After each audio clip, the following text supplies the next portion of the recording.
Winter's almost upon us, the garage door's closed, and now we're sealed in here with nothing to do for 6 months but keep working on the 240 reshell. You can see a giant corner of my shop is now dedicated to all of the parts that need to go back in this thing. So the more stuff we can get onto the car, the more space I can reclaim. In the last episode, I got this whole wiring harness just haphazardly dumped, kind of roughly where it needs to be in the car. So in this episode, I want to get the whole wiring harness correctly routed throughout the car, and then we'll go ahead and start installing a bunch of interior pieces. Before I started filming, I went ahead and installed some boring stuff, specifically this dash support crossbar, as well as the pedals. And as part of the pedal installation, I also installed the brake booster and the clutch master cylinder. So I can now go ahead and start routing that wiring. I don't 100% remember how it all came out, so this might be a huge pain in the ass, but we'll see.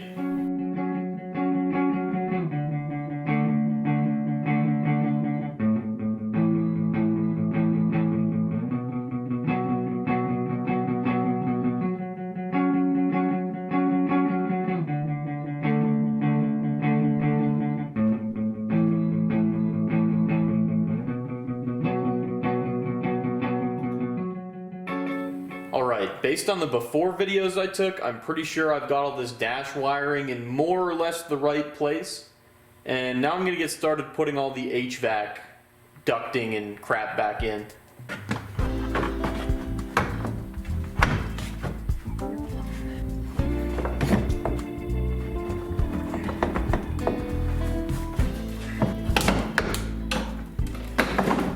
This is my heater core slash central HVAC module, and it was supposed to be the first thing to go back in the car.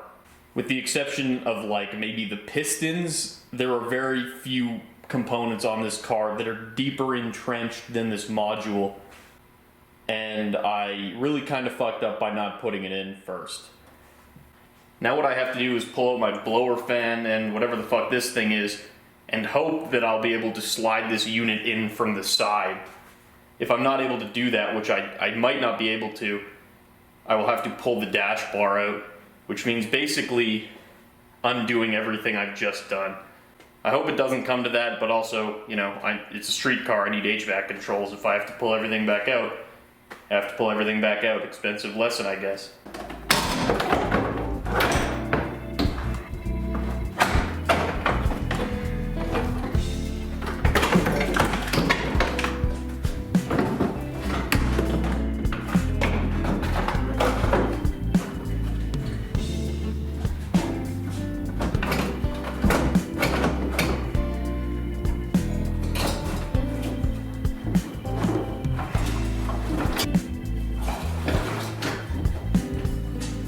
Alright, so I got the heater core and the air conditioning unit back in, but I had to leave the blower motor out because I actually realized there's a plug back there that I'm going to need to plug the end of the front chassis wiring harness into. The harness comes out of the cabin under the driver's side of the dash, and then it goes all the way around the front of the vehicle, and then it goes back into the cabin on the passenger side of the dash and plugs into the rear part of the chassis harness over by the ECU. So it turns out I had actually made 2 mistakes. And luckily I discovered the second one before I got the interior back together, because I would have been very pissed off when I realized that the blower motor had to come out again. So before I can continue putting the interior together, I'm going to route this front chassis harness all the way around the front and back to where it goes. This is obviously going to be a montage. I'm not turning the fucking music off. That was an editor's note, by the way. In case you're too stupid to figure that out, Jeff.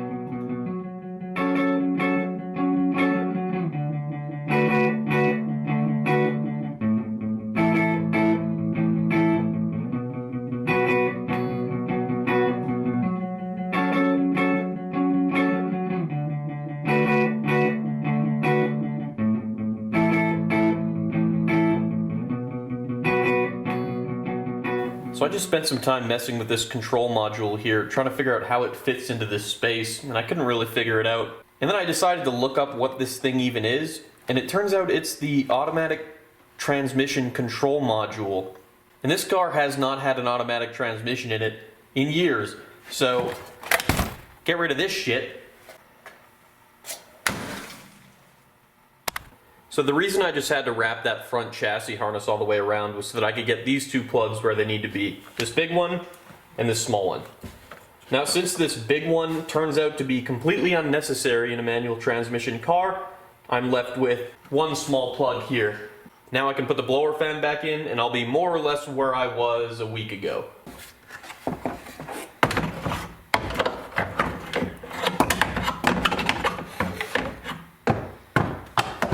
That's fantastic. So what I've just figured out is that you can't get the blower motor into this empty space while the AC unit is in.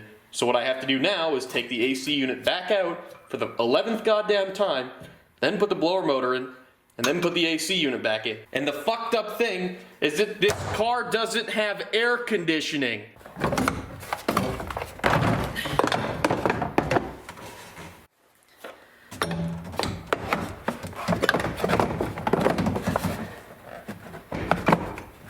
Okay, I got that stuff reinstalled and rewired up, and I am now more or less at the point I was before I realized I'd made all these mistakes. I've said it before and I'll say it again, but there is almost nothing I hate doing more on a car than crap under the dashboard. It's not fun, it's not interesting, it's just bullshit. The next thing I have to do before I can put the dashboard in is put in the rest of this HVAC ducting. This should be a giant pain in the ass. I don't know if there's a specific order it needs to go in, and I don't remember where most of it goes, so this should be thoroughly boring and irritating.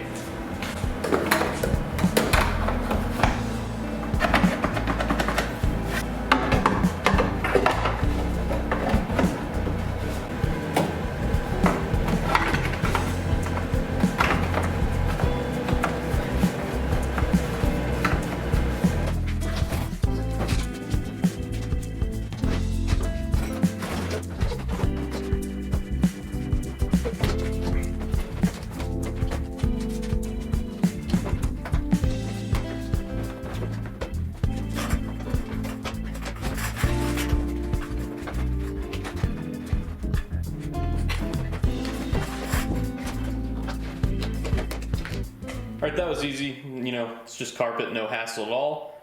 Now I think I'm going to take a shot at putting the dashboard in. So this is the dash I've been running for the past couple years. It originally came in the teal car when I bought it, and it's never been a very good dash. It originally had a couple gouges and cracks here that I covered up with some of these stickers, and in the time I've owned it, it's also developed this crack here from, you know, sitting outside a lot of the time when it didn't have a dedicated parking space. Most of the stickers on this dash are for parts that are not on this car anymore. For instance, the diamond racing wheels, and some of them are for parts that were never on this car in the first place, like the Brembo sticker. And for those reasons, I'm going to swap it out with this dashboard that I just recently bought from a friend of mine. This one's in really good shape, doesn't have any cracks anywhere. The only thing wrong with it is it's missing a bunch of the vents, but I have all of the vents, so it doesn't matter.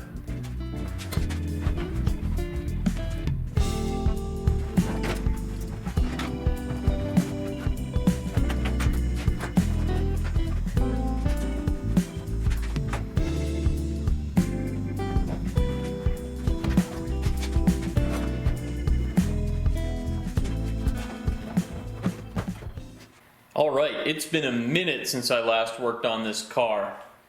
We had a big cold snap, I didn't feel like leaving my bed, and because of that I don't really remember what I filmed last. But I got the dashboard in, it's looking really fresh, crack free. I didn't break too many tiny little plastic parts while I was putting it in. The next thing I'm going to do is put the e-brake cable on. It's pretty simple, I just have to feed the cable through the trans tunnel, go underneath, connect up the cables, and then bolt it into place.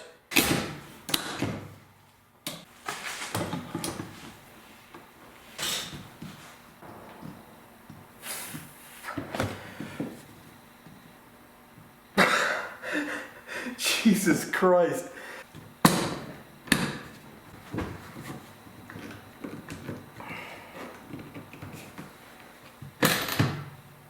So now that I've installed the dashboard, I'd like to install the gauge clusters, but before I can do that, I need to reconcile some of the differences between the old gauge cluster and the new gauge cluster.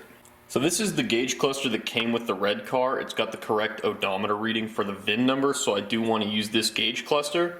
However, it's missing the clear plastic cover that goes in front of it, and it also has some warning lights here that I don't need. For instance, this car does not have anti-lock brakes or cruise control. My old gauge cluster does have the plastic I need, and it also has the correct warning lights, so what I think I'm going to do is pull this plastic off and swap it over to the new gauge cluster. And I also want to see if I can pull this little pack of warning lights out of the corner here and switch it into the new cluster. I'm sure this 30-year-old plastic is going to be nice and easy to work with and is not going to shatter the first time I try and touch it.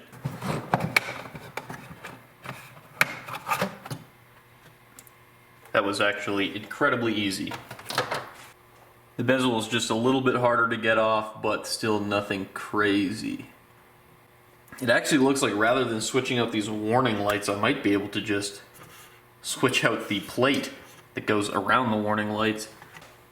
I really doubt they actually did anything different with the circuitry here. I think on this car, they literally just, didn't put an icon here for ABS, and there's no wiring in the harness for ABS. Yeah, you can see on the back, literally there's just not lights in here for the power steering and the ABS. That was actually remarkably simple. Just all I had to do is pull this little faceplate off. It's funny, when you look at this, it looks like there's little LEDs in there, but you gotta remember this is 1989, so what it actually is, it's just a translucent plate with bubbles that make it appear as if there's an LED in there, when in reality, it's just a conventional light bulb.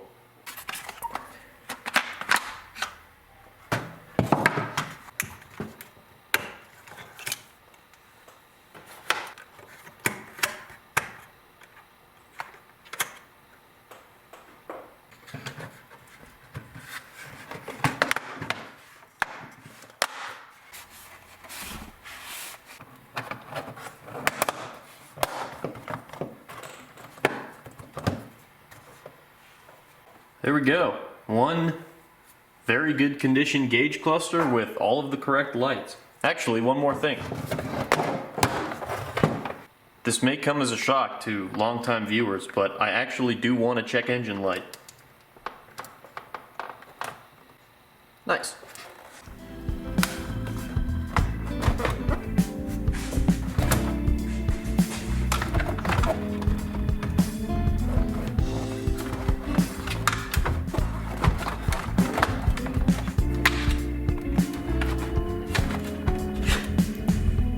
Was I supposed to do this before I put the dashboard in?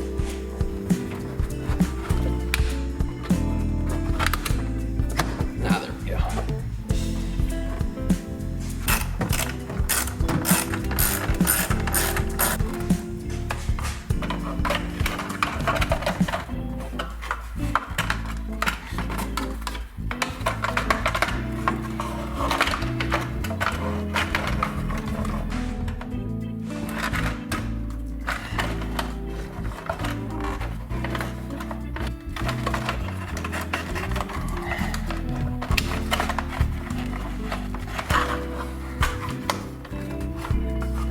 This is my least favorite interior piece on an S13. It does not want to coexist with the steering column.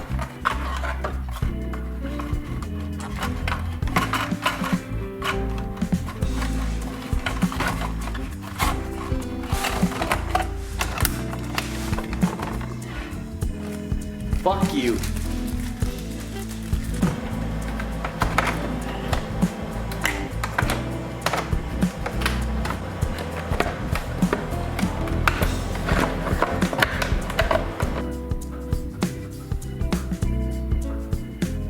Realistically, there's 0 point in me putting the steering wheel in right now because it's going to be the first thing that has to come out when I realize I've made a mistake.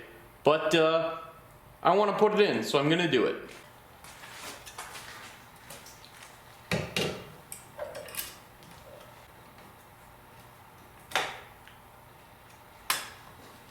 For any of you watching this going, what the hell is that?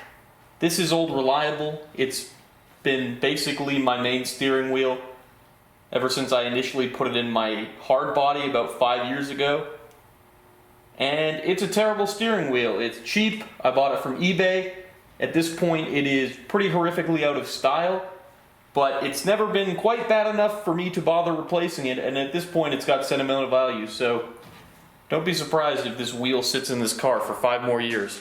But also don't be surprised if I replace with something a bit more tasteful, because honestly, looking at it right now, after really not driving this car too much in the past couple years, it is wildly out of style. That is not a good looking wheel. Here's something fun now I get to put in the center console.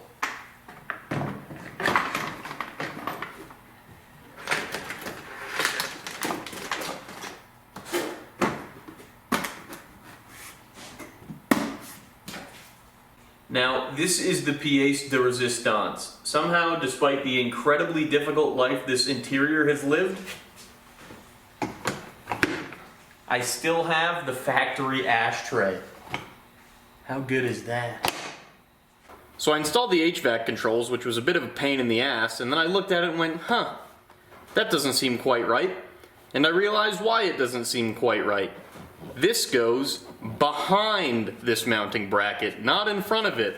So now I get to take it all the way back out and do it again. Okay, this thing sucks. It is deceptively hard to install. It's got weirdly located plugs on the back of it, and at one point it has to plug into itself, and it's got a cable that always has to be connected to the HVAC system. So overall, I hate this thing. But I've got it installed now. I did lose one of the little nubs, which it might turn up at the bottom of one of my parts boxes, or I might end up spending $37 on one from eBay, who knows. Next thing I'm going to do is just toss the stereo in here.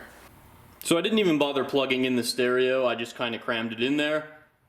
This stereo is actually really old, it needs to be replaced. It doesn't have Bluetooth, it only has auxiliary, and my phone doesn't have auxiliary anymore. So it's basically useless. I just shoved it in there for now as a placeholder so that there's not a gaping cavity there. Expect to see that replaced before the end of this build.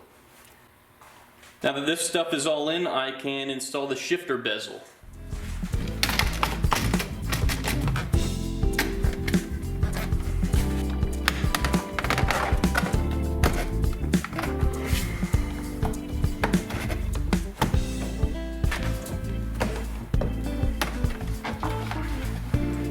And with that, I can reinstall my tacky 8-ball shift knob.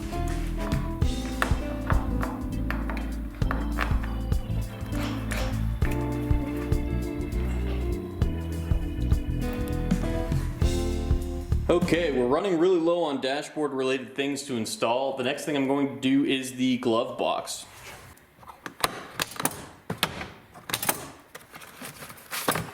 I still have the original owner's manual for this thing. Okay, now that I've got the dashboard and the center console and the steering wheel and all these kind of key parts of the front interior installed, I'm going to go ahead and throw in the seats just to kind of get a feel for, what it's going to be like. There's really no point in putting in the seats right now. They're going to have to come out anyways while I continue to build the interior, but, it's been 6 months at this point since I've been able to sit in this car, so just going to toss in the seats and see how it feels.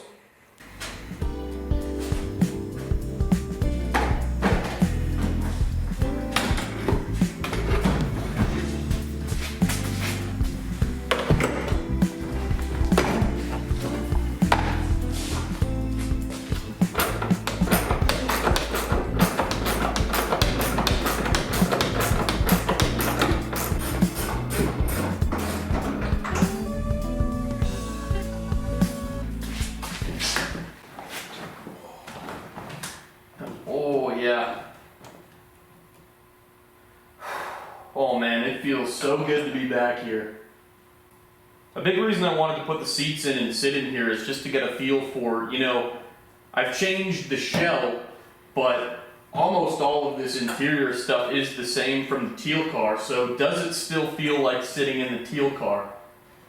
And the answer is not exactly. Obviously all the points of contact are still the same, the steering wheel, shifter, pedals, seat. Those are all parts from the teal car, so it does feel familiar in that way. But there's other aspects, like this new dashboard with no cracks and no stickers in it. It makes it look so much more put together. It really has improved the quality in here so much, which is awesome. I'm so far very, very happy with how this is going. And with that, we've got pretty much the whole front half of the interior put together. There are a couple things I skipped, specifically some trim pieces for the A-pillar and some trim pieces for underneath. And that was intentional just because there is some more wiring that's going to need to be done, and I don't want to put those in place yet.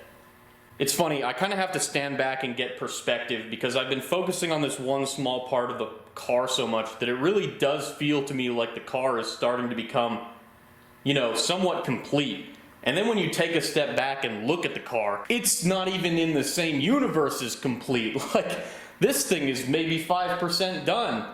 But I am happy that, you know, that one specific part is coming together, it is looking good, and you can sit in it and it feels kind of like you're sitting in a car. So anyways, that's where I'm going to end this video. As always, thank you for watching. If you liked it, feel free to leave a comment, like, subscribe. Stay tuned for next time when hopefully I'm going to get the entire interior finished, and then after that we get to move on to fun stuff like engine, drivetrain, and just years and years of wiring.